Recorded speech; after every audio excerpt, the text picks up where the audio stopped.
Blake, what's the first thing that pops into your head when I say Florida man? Well, after all your recent trips there, I'd say you. Welcome to the Church Gear Podcast, where we pull the tech out of the booth and onto the stage to share the most outlandish stories and hidden wisdom from the tech trenches. And now, here are your hosts. I'm your host, Blake Hodges, a man who is jealous he can't randomly go to Florida on the company dime. And I'm here with my co-host who has found a genius way to make Florida trips his job and maybe even a tax write-off, Toby Walters.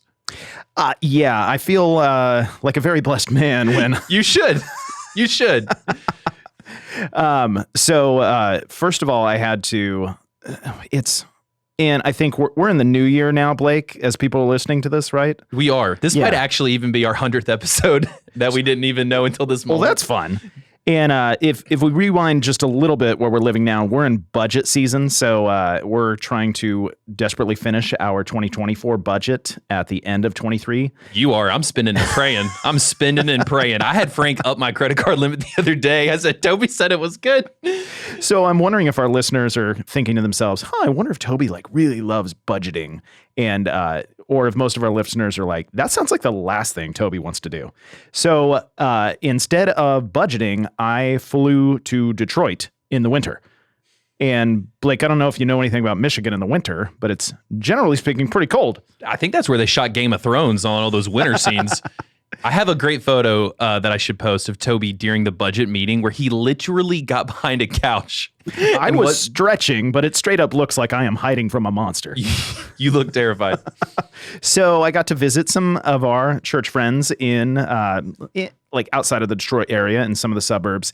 I got to go to Northridge Church and hang out with Brandon Schultz. That was super cool. They have Blake, I know this means nothing to you, but they have a pair of Digico SD7s at their front of house. One's for monitors, one's for front of house. But does that, That means something. I know that people like to fight on the internet about whether Digico or Yamaha is the best, and people fight about it like they do college sports. I mean, it's pretty nuts. And regardless of which one you think is best, like the SD7, it's like the flagship model, a few years ago before they came out with the Quantum series. When I told Drew that, he got very excited. I think he booked himself a trip to Detroit just to hang out with these SD7s. But that was fun to kind of see their setup. And then I went over to another church called Brightmoor Church in another suburb and got to hang out with their production director, Jimmy Herr. And Jimmy is one of the most... So first of all, he is production director and IT. That's a lot of stuff to do. And that's what I said. That sounds like a lot. And this is a big church. Like they even have a school there as well. Well, if the internet goes down, he doesn't get to send an email to the IT guy. He gets to look in the mirror and say, what happened? And then he has to go fix it. And I was truly impressed by just the sheer organization that he has created in the production and IT department. I guess he has to if he's doing both. But he got a unique opportunity with that church where, and I know so many of our listeners right now are cringing at the missed opportunity for themselves, but Jimmy got to be in on the planning phase for their worship center. So before, an architect even started drawing, he was in those meetings. And coming from a touring background, he was able to specify certain things. So he, first of all, has all the rigging from the roof that he could ever need, basically. And so many churches that I've been to recently, they're putting up huge LED walls now and having to figure out, how are we going to hang these things? Are we going to ground stack? Because their roofs weren't designed to handle tens of thousands of pounds of LED walls. Are you telling me it's important that the LED wall is secured? Typically, that's a good thing, so people don't die. And secondly, he has an entire map of where every conduit, starts and ends. Did he also, in the planning phase, put a mausoleum in there for him to be buried in this church? Because it sounds like he has created his tech heaven. I wouldn't be surprised just how organized it was. And then my favorite part, and I think honestly his favorite part, he said, okay, we're going to have to be able to back a semi-truck into our backstage. So a semi can literally back up their ramp into their backstage area and unload, if a tour comes through, they can unload their semi inside. I think that's the first time I've ever seen that at a church. And they can roll everything right on a stage through a roll-up door. I mean, you're describing a Tech's dream, but I guess he really got to do the dreaming. This is incredible. It was amazing. And then he showed me his office as well. He has master control in his office. So he has like the entire campus Wi-Fi, like all the frequencies there. He has the whole like door security map there. So he can control everything from his office. He doesn't even actually like typically sit at front of house or anywhere on a Sunday morning. He's usually like hanging out in his office. You know how, Toby, in every superhero movie, there's the guy in the chair? He has created the ability. He's the guy in the chair at that church. He's the good version of the evil super genius. But he's a good guy, you know? No, like come on, man. Well, I guess maybe this just shows the era I came up in Disney Channel. But every hero, like Kim Possible, had Wade as a tech guy in a chair, like 50 screens. Yeah. And he could help her anywhere in the world. And so he's now the guy, like Spider-Man. Did you see the new Spider-Man? I don't know. There's so many of them that honestly, I don't know if I've seen the new one. Toby, your pop culture knowledge is so lacking right now. I know. And so, this was a super fun trip, even though it was Michigan in winter. But to make up for it with myself, I've already booked a trip to go to Florida in January. So I'm going to be okay, Blake. I know you were worried about me. I was concerned. I was seeing some gray forming in your hair literally as the budget meeting was going on. But actually, as this episode comes out, I might literally be in Southern Florida visiting churches. I'm a very smart man, Blake. Well, you know who is an even smarter man and also currently in Florida right now, a man who wisely positioned himself in Florida during the winter, the house of worship designer at All Pro Sound. Where did that Scottish accent come from?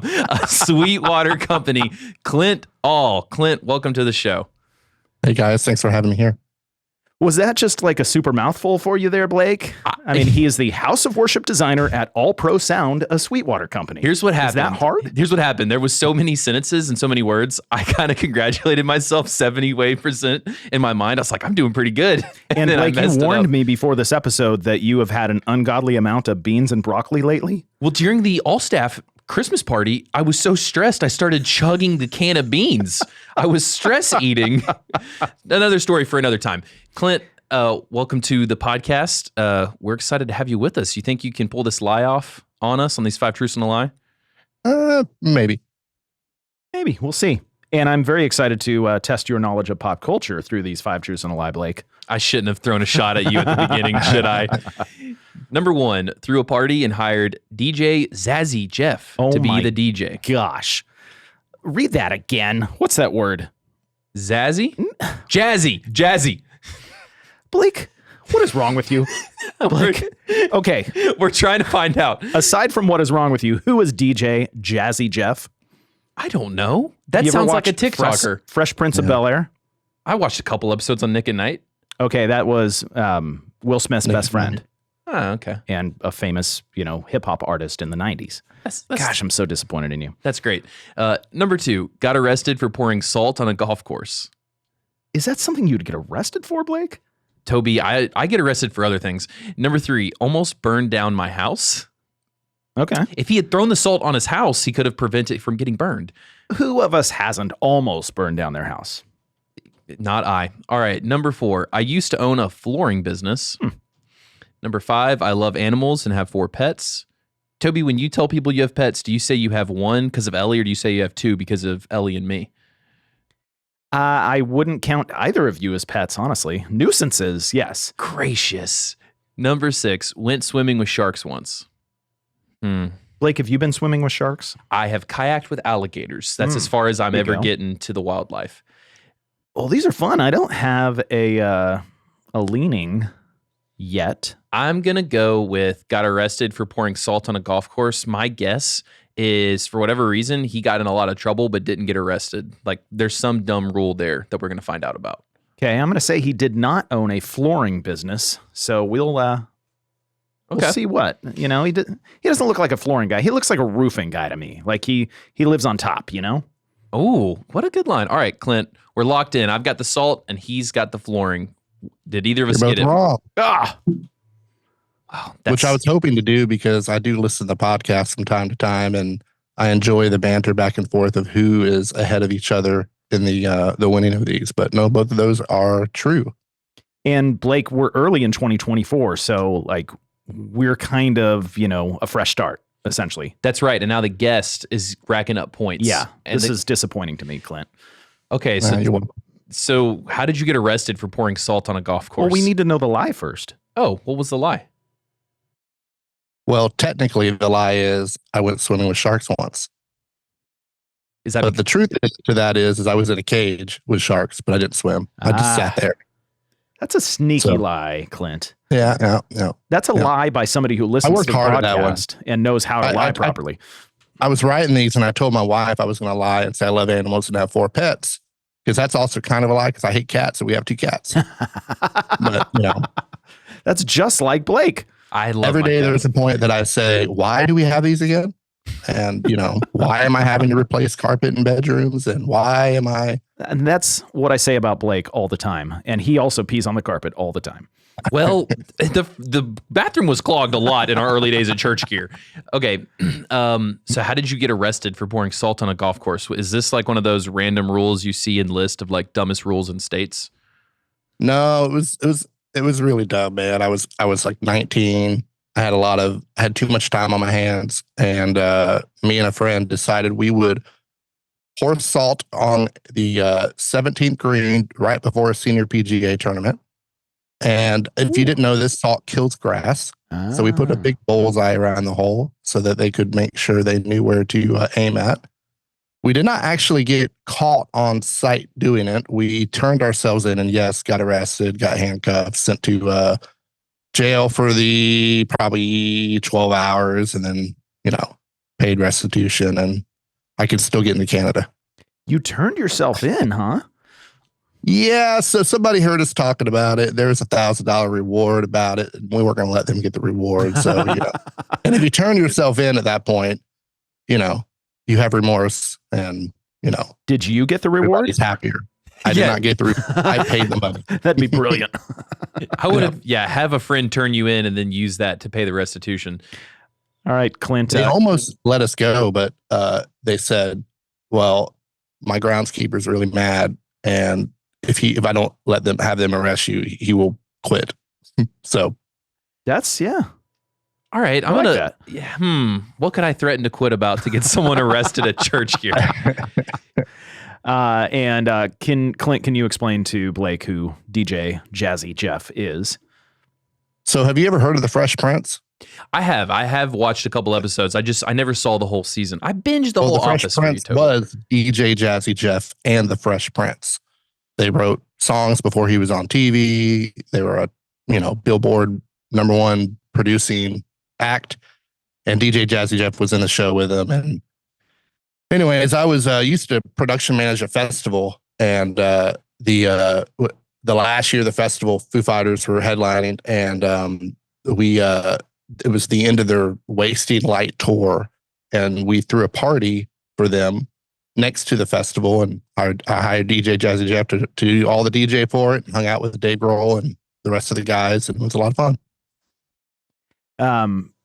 I've read Will Smith's biography, and he talks about it, and I don't remember exactly how it worked, but I feel like when he pitched the Fresh Prince and they were kind of doing casting, like he said, they were auditioning people to play his best friend, and he's like, there is nobody else who can play this except for the real person. The character is written after DJ Jazzy Jeff, and so he's in several episodes. And Blake, I don't know if you remember, like the quintessential moment with him is he was always thrown out of the house by Uncle Phil. I remember they had an emotional scene together where they hugged and said they loved each other. Blake, we're going to have to give you more homework to catch up on pop culture over the last 30 years. Clint, I just heard I get to watch Fresh Prince on company time because it's content. Nope. I mean, he's kind of canceled right now, so you might be able to get out of it just because, slapping. That's true. People. Yeah. That's a good point. So then... Hey, I don't agree with, violence, so I'm not going to watch it. There we go. All right, so how did you almost burn down your house? That seems to be the last these 5 truths and a lie we really need to zone in on here before we move to the other questions. When I was in 5th grade, I was playing with matches in my room, caught my room on fire, literally almost burnt my house down. My whole room was burnt down, everything I owned and everything. And the only reason our house was saved is because my stepdad literally had hoses and was breaking windows and pouring water in before the fire department got there. If he hadn't done that, the whole house would have burnt down. Wow, that is Everything I crazy. owned. Yeah. I had a lot of comics at the time, and Ooh, it would be worth money now. that is pain. Do you have any pyro Oh. moments growing up, Blake, where you accidentally started a fire? I feel like that's like almost a rite of passage for a boy growing up of accidentally starting a fire. Yeah, Clint, I think the last one we really need to zero in on before we move off of these, which have a great set of truths and lies, by the way, is how did you almost burn down your house?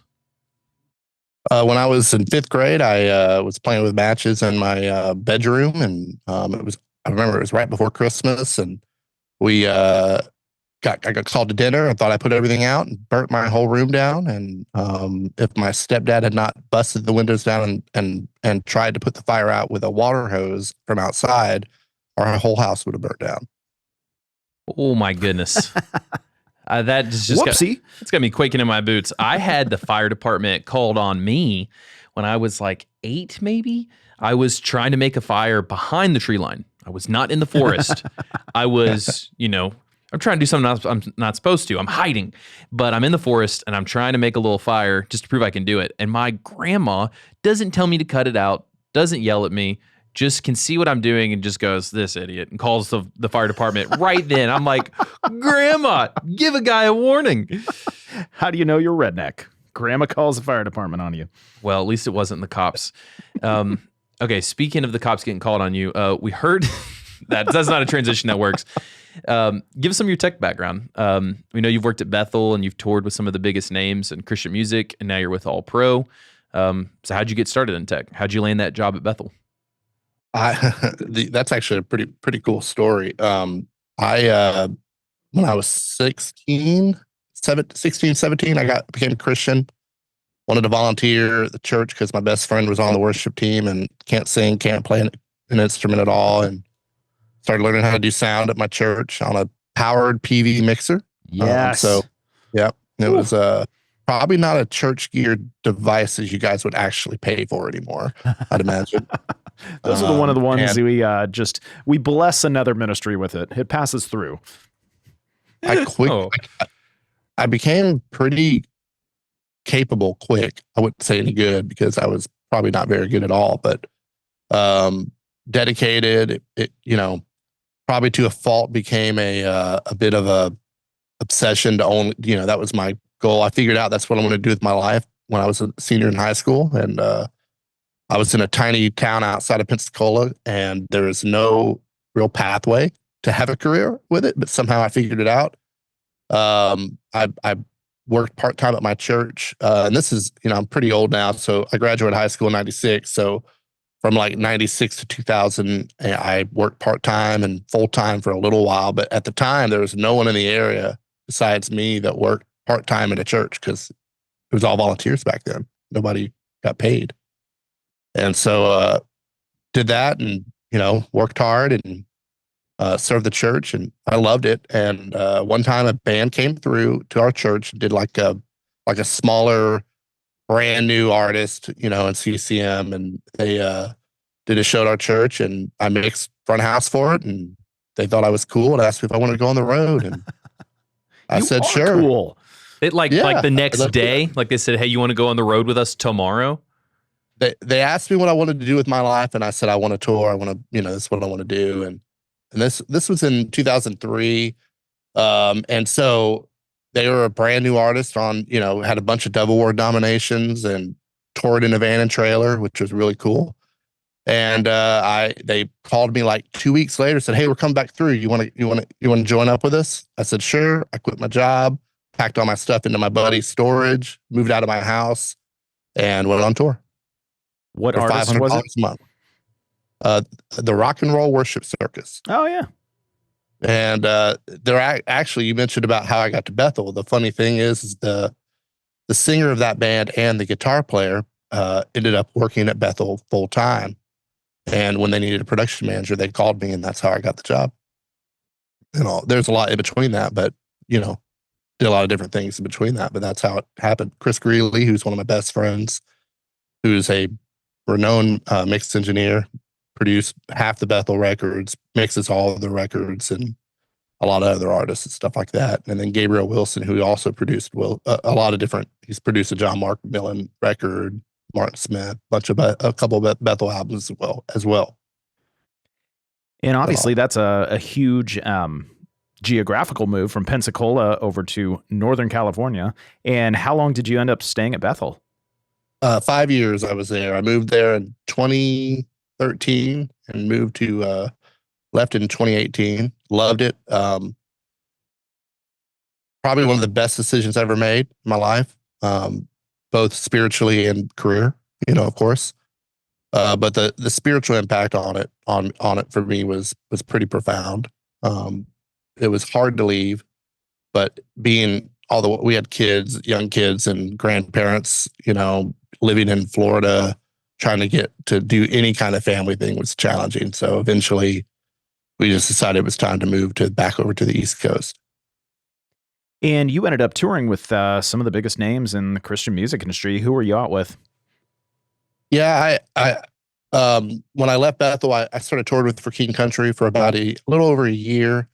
Another great experience, amazing band. I don't know if you guys know this, but both Joel and Luke are the younger brothers of Rebecca St. James, and they were the crew for her when she was touring. So they get it. They get like everything, all the aspects of production. On some weekends when it's Sunday and we're headed home, they'll actually shower up and then come out and help load out, even at the arena level, things like that. It was pretty awesome family to be a part of. And then I started working with Amanda Cook. I managed her for about a year and was touring with her and with Hillsong Worship for all of 2018. Okay. Yeah, some definitely fun artists. I know, if you're born into the Smallbone family, then you definitely have a good shot of getting into Christian music. They've definitely produced some of the, most influential Christian artists out there right now. I mean, some even say it's in their bones. Ha ha ha, Blake.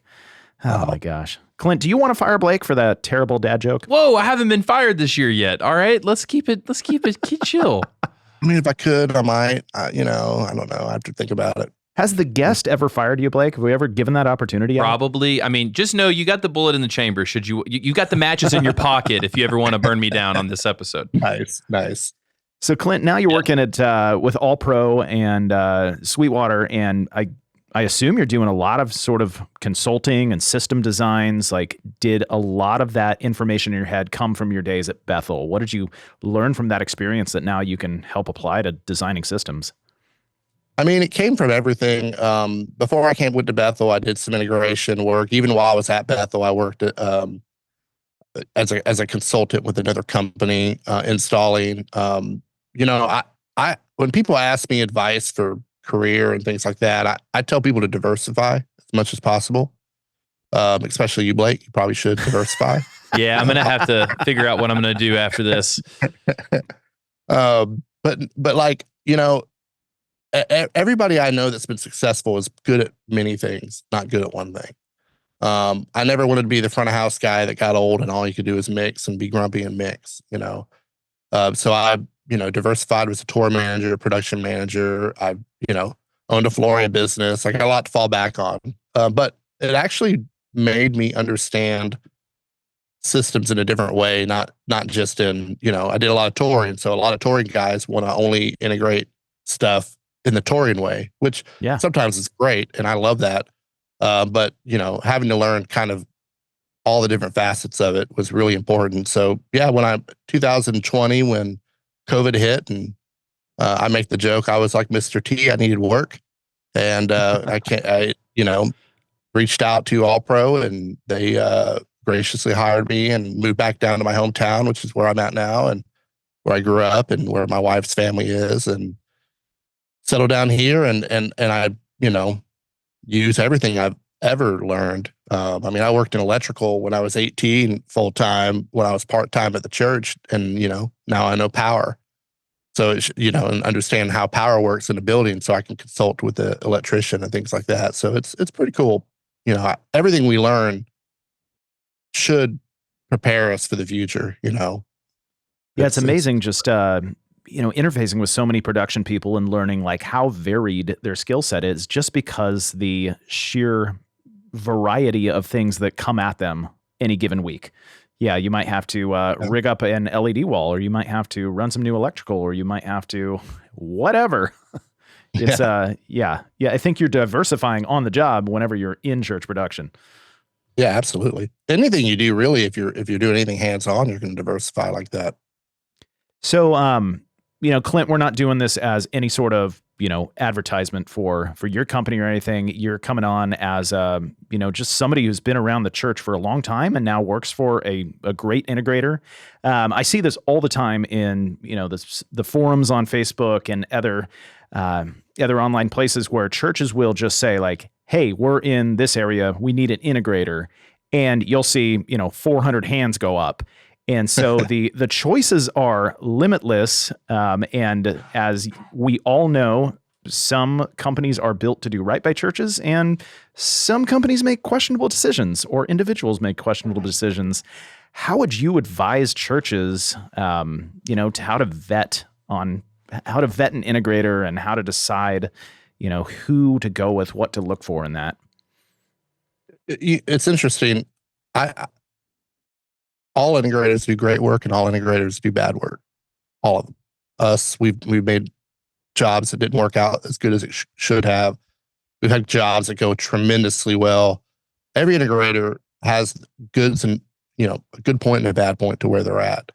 I think the most important thing is to become knowledgeable about what you're trying to do, because at the end of the day, if I'm hiring an integrator to do any kind of work, it doesn't matter if it's electrical, HVAC, anything that we're trying to get done in any kind of building, setup, because all integration is construction. That's the business we're a part of. If you don't know anything about what you're trying to do, it's not going to help you. So I would really, the best people I've ever worked with know exactly what they want.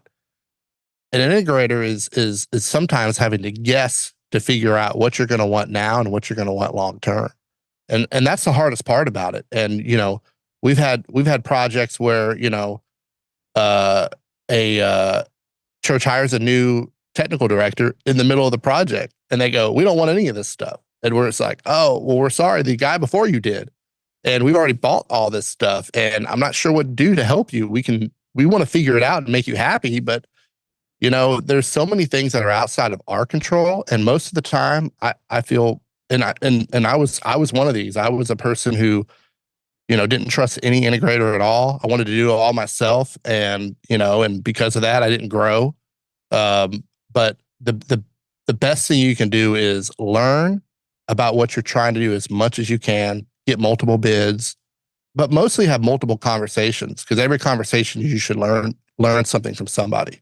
And, I've had worship pastors that I've worked with in the past that didn't have a technical director, that I was floored by how understanding they were to what we were trying to do and understanding the business. It's tough, if you can hire somebody if you don't know, and you can hire somebody that can just help you manage the nuances of everything, that works as well. We work with a lot of people like that, and it's amazing. Yeah. But I don't think there's a perfect integrator out there. I think some of the best have their bad days. And I think a lot of times the bad days are a lot of different other issues. We have a project that going on right now that it's finishing amazing. It's going to be an amazing project, but the general contractor was very difficult. And, that almost made the whole thing collapse. And there's so many little things that happen in between. There's not really a secret. I hate to say that. I'd like to be able to say, this is what you should do. But, if it was, then we'd, everybody would figure that out really quickly, and every project would be awesome. Well, there might not be a secret, but I do hear you having some themes in that. It sounded like two things. It sounded like, one, have a lot of conversations with a lot of people. But then secondly, it sounded like really dial in and know what are you trying to accomplish, know what you want. Because that'll allow you to pair well with an integrator that can provide that. It sounds like if you don't know what you want, or if you are coming in mid-project, like that's going to be kind of tough. Yeah. That happens a lot. That happens a lot? I don't understand that. Like, if Toby would have fired me mid rebrand, like, well, that would have been nuts. Like, I mean, why does that happen? I don't know. It's the church. The church. It mostly happens in churches, but even in mainstream, we did a club where we finished out the project, did a first event with them, and they still don't have any staff at all. So when we're done, Wow. like they've got to just, whoever they bring on is just got to figure it out, unless they hire us to come out and train them again. Yeah, I can't tell you how many churches I get to, and like they will, they'll give me a tour of the production system. They'll show me certain things, and they'll kind of be like, "Yeah, this was before my time," and it's a common theme. And Blake, we've talked a lot on this podcast about just consistency and burnout in church production culture, and so there's a lot of turnover in church production where the old production director wanted it this way and did it that way, and then the new person comes in and they're just sort of grandfathered into the other person's opinion. It's a tricky thing. Yeah, it's tough. I've been in that situation, and when I got to Bethel, I inherited something that wasn't what it is now, and it took me 4 years to just build the infrastructure to get it to where when I left, handed it off to Drake, he was able to install LED walls. We couldn't do that 5 years before that because the infrastructure wasn't there, and it's real important to try to think about the long term. But a lot of times, a lot of church tech guys that I've come across, no fault to their own, they're just like me. They only knew with the world they lived in, and that's how they designed it. And then they leave, and then somebody else comes in, and they go, "Oh, I never wanted this way." It's a bit of a cycle, honestly. Yeah, and we try to do our best to mitigate it. It's good challenge. And I love the sentiment of having conversations ahead of time and knowing what you want and doing some research. I think if anybody throws out a comment on Facebook and says, "Hey, does anybody have an integrator to recommend in, Greenville, South Carolina?" Well, first of all, have you gone to any other churches in your town and met with their production team or their worship team, seen what they've done, asked, who do you guys use? Build community within you and go visit the other churches and start to get an idea of, oh, I love that. I don't like that. And then, Clint, do you find yourself managing expectations on a daily basis where they come and they say, "Hey, I saw the Hillsong tour and that's what I'm looking for, and we have a budget of $13,000. Yeah, I want a new PA, and yeah, exactly. It's always the lowest budgets, but most of the time you can mitigate that when you just actually have a conversation about what they're trying to do. And the other thing I forgot to mention is service. If the one big question I can say is, without a shadow of a doubt, is how is your integrator going to take care of you after the project? Because I worked with them before. One of the ones I worked with, we were terrible at service, and we lost clients because we couldn't take care of them. And I think that's a really important thing, is when something goes wrong, you find issues 6 months down the road. Is somebody going to be able to take care of you quickly? That's a big thing. Sounds like then there's another tip right there, is really kind of vetting that integrator along the process, like directly asking them, but then also kind of getting a vibe of, do I think that they're going to help me once this is, turnkey? Are they going to turnkey and leave? Or are they going to turnkey and, help me with the maintenance on this vehicle? I also heard like another tip I think that you were giving there, which is build it for you and build it for the next guy. Because you might be the guy in the chair today, to go back to our intro story, but you probably won't always be the guy in the chair. So are you kind of talking that through with people as you're like trying to guide their more, when they get real specific on something, you're like, that might work for you, but might not work for others. Like, is that a tough thing to guide them through? Yeah, it is. I mean, it always depends on that person you're talking to, on how you kind of navigate that. But because you don't want to say, "Hey, you're not going to be here," and odds are, like you guys did your when you were going through the salary tech stuff, I believe you also did a poll on how long they had worked at different places, and the turnover is for a full-time guy is pretty high. The part-time, half volunteer, half part-time guy, they usually last a little longer, I think, because they're usually pouring into the church on a whole, not just looking at the career. But yeah, it's it's a bit of a short life cycle for people. So that's how I always look at things: is who's coming after me? How can I set this up for when I leave? If I ever do leave.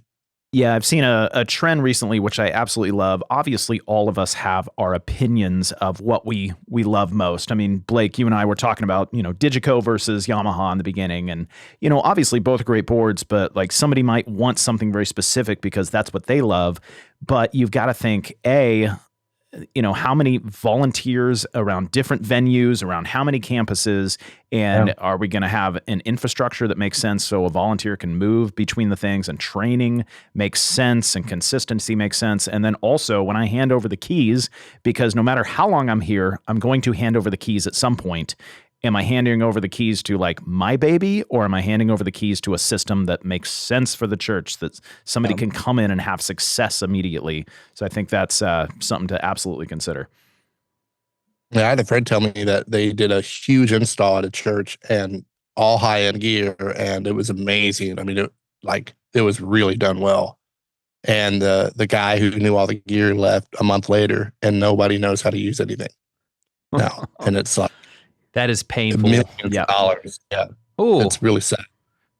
So like, and that's the big thing too, is like when you're doing a project, you got to also remember, like, this is coming out of the tithe, and that's a big responsibility. So when you're picking these things out, it can't just be because I want it. It's got to be because this is the best product, or the best setup for the church, not for me. That makes sense. yeah. My best friend's a worship pastor, and they just got all of their rooms on Allen and Heath boards. Like they're all now the same board. And he just, like, the sigh of relief, his shoulders sagged when he was like, Blake, I'm so happy to have all the boards are the same. Cause they're volunteers. They do one training. They're good to go. Yeah. Yeah. When I got to Bethel, Bethel's a crazy place. It's not unlike any other church. The busiest day of the week when I was there was Tuesday, not Sunday. Because they have multiple colleges, elementary school, youth, young adults, all this stuff that operates all during the week. It's really insane. We have all these different rooms that have different setups in them. And when I got there, every room had a different type of console. Every single one. There was like 9 of them. Wow. So, and I had no budget. I didn't say no budget. I had very little budget. We actually operated extremely fiscally efficient. And I ended up putting in Behringer X32 racks and compacts and everywhere, so that everybody could learn one system and go to every other room. Yeah. Fiscally, what did you say that was, Clint? Give me that again. Efficient. Fiscally efficient. Yeah, when Toby gave me my budget for this season, he's like, I want you to run fiscally efficient. That's funny. Yeah, I could never ask for more. We didn't have capital spending for big purchases. We had to operate in our yearly budget, which is more than most churches still. I mean, obviously it's going to be, but it wasn't what you would think it would be. And I love hearing churches that, oftentimes we can think, oh, Bethel, they have unlimited budget. So it's so fun to hear that, like, no, like some of these biggest churches, they have to work a bit creative as well, because they're trying to manage finances with, biblical mandates in mind. Yeah. I mean, the church I grew up in and worked at part-time for 6 years, we didn't have subwoofers. I didn't have a compressor. One day I was like, hey, can I buy a $266 compressor? And they told me, no, we don't have a budget for that. So I get it. Like I had to learn how to make that work, and work as best as it could, that system, with literally zero budget. Yeah. I think that helped me a lot down the road, not looking at projects and things just because, and being able to just spend everybody else's money. Yeah. Well, there's a lot of stretching and easy to do. There's a lot of stretching and learning when you have to learn a new thing like that. Yeah, definitely gives you more skills.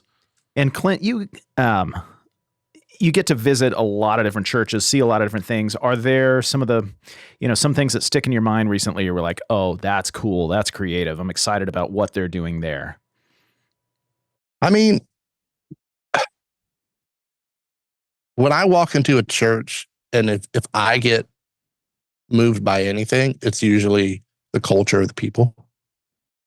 I don't, production is, usually during COVID, there was a church up in Portland that had, I think, the coolest live stream, where they did a single camera shoot, and without like the entire worship.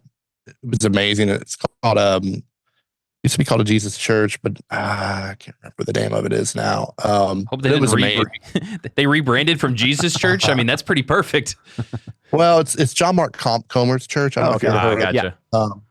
He's not there anymore now, but they had the coolest, most again, you know, that was crazy times, right? But it was so vibey and cool. Like it was single camera shoot the entire worship, and then but you couldn't tell. It just felt like a big, like not big production, but a small production. I liked what they did for, you know, I can't believe I can't remember the name of the church. Anyways, it'll come to me at some point. But like usually I'm most impressed by what you do with little, like big LED cameras. It's just money, you know, like if you have enough money, you can do anything. Right.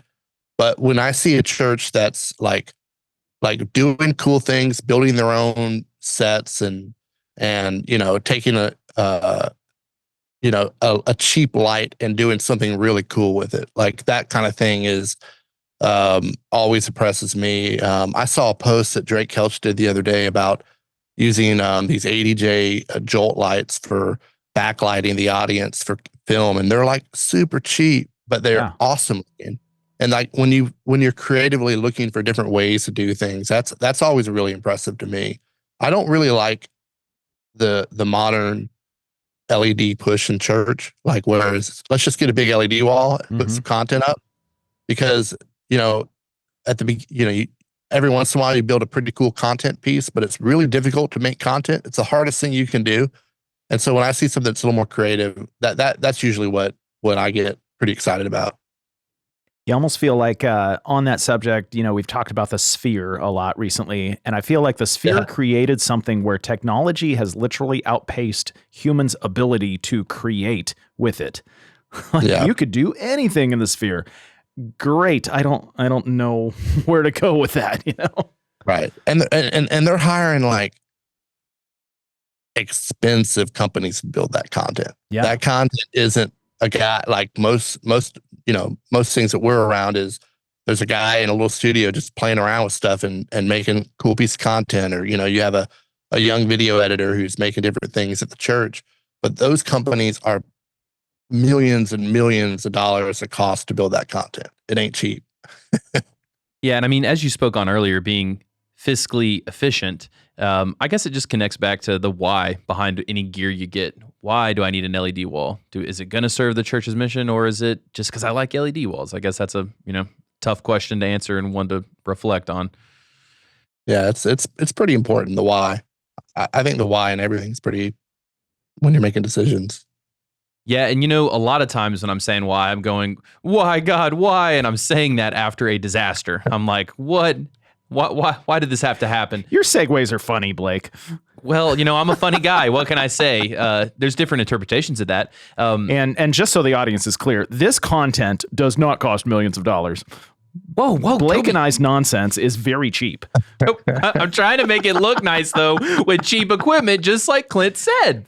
As they see through the segues of, oh, that was a cheap segue, Blake. But you take it. You take your low-hanging fruit, Blake, and move on to the disaster story. If you give me a better budget, I'll give you some better jokes. You're a disaster. All right. This is derailing. So give us a time when things kind of derailed for you, when you had a tech disaster. You got any tech disasters for us? Yeah, I mean,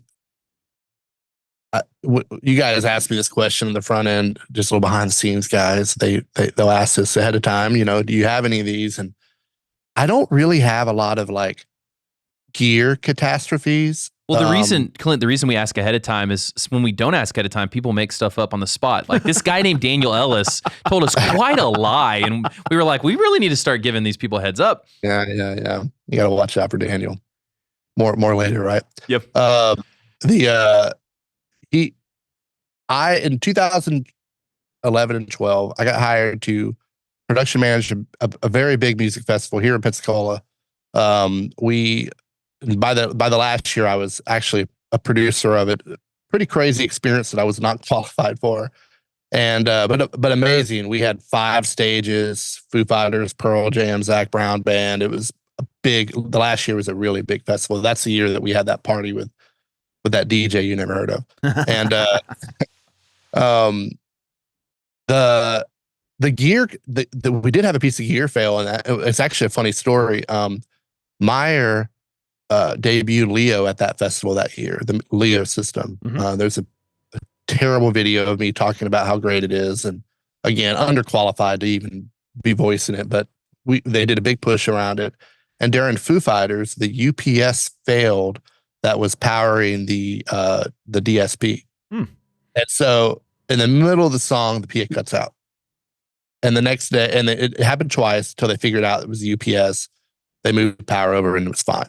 The next day, a press came out about Foo Fighters are too powerful, or I don't know what it was, but with the sound system and everything. But that actually wasn't the biggest catastrophe that day. The festival went bankrupt in the middle of the festival.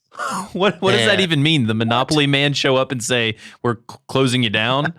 Essentially, the investor said, no, we're not paying out. It had a loss. And I happened to have to be in the room for every time talking to Foo Fighters management, Pearl Jam management. We paid your deposit, but we don't have any more money. Including the hardest part about it for me was all the production vendors, because a lot of them were friends of mine, and I was blessed to be able to work for a lot of years and help make the money back again. But they, there's a company that lost everything they put into the festival. And unfortunately that company didn't ask for a deposit. So they got zero. Yeah. I didn't get paid. It was terrible. It was I found out about it Saturday night and had to sit down with everybody Sunday. I don't think I ate for like 2 days. It was the worst thing that ever happened to me in production. Wow. That's horrific. Toby, I don't understand how bills work. Let's just start telling people our investor said no, so we don't have to pay you. That sucks, man. What hogwash. The guy who it really wasn't, there wasn't anything malicious behind it, because I knew him really well and I knew the finances of the company really well. He did everything he could to pay everybody, but we're talking about millions of dollars at that point. And in 2012, you couldn't book Pearl Jam for less than $1.5 million. So You're talking about a large amount of money. Did they not sell enough tickets, really? Is that what it kind of came down to? Yeah, the tickets weren't as great as they should have been. They weren't far off. The crazy thing about the festival life is there's a point where once you break even, it's a lot. You make a lot of money, and it's not enough tickets and not enough money. So Blake, I'm wondering, back to the budgeting season, should I remove having Pearl Jam play our Christmas party next year in the budget? No, Toby, that's essential. We got to start with the essentials. And I'm sure that Pearl Jam is not 1.5 million anymore. Yeah, they're like with Pearl Jam inflation, they're up to 3 million. I'm thinking they might be down to like 500,000, because they're not quite as popular as they were once. I think it's more. Well, you know where you find pearls? It's in the sea. And the other thing that's in the sea is shrimp. And Clint, we'd like to see about that story with Daniel Ellis, and see if this is true, what he said about what happened. Is that the worst disaster you'd ever felt, or was that chump change? Man, that was funny. So the story's true. I put a kick me sign on his back, and he got me back really good, and it was really hilarious, because I'm not a big practical joke guy, but I generally am, and I kind of can be reactive. My wife says. I don't believe her. Oh no! But I was uncharacteristically calm. But I had just bought a brand new Briggs & Riley suitcase, and I don't know if you guys know much about Briggs & Riley, but it's not cheap. And I don't think shrimp smell is part of the warranty.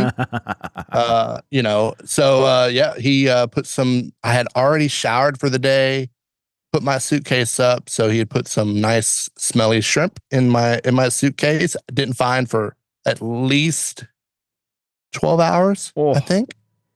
And I just had a smile and proceeded to post on social media how great he is, instead of anything negative, which made it feel worse, which is pretty great. But yeah. Was the shrimp like in a bag, or was it just in your stuff? It was in a bag.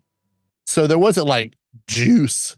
Okay. Or whatever it is that that got in there, but I don't think there was. But once you get any of that smell, it's tough to get out.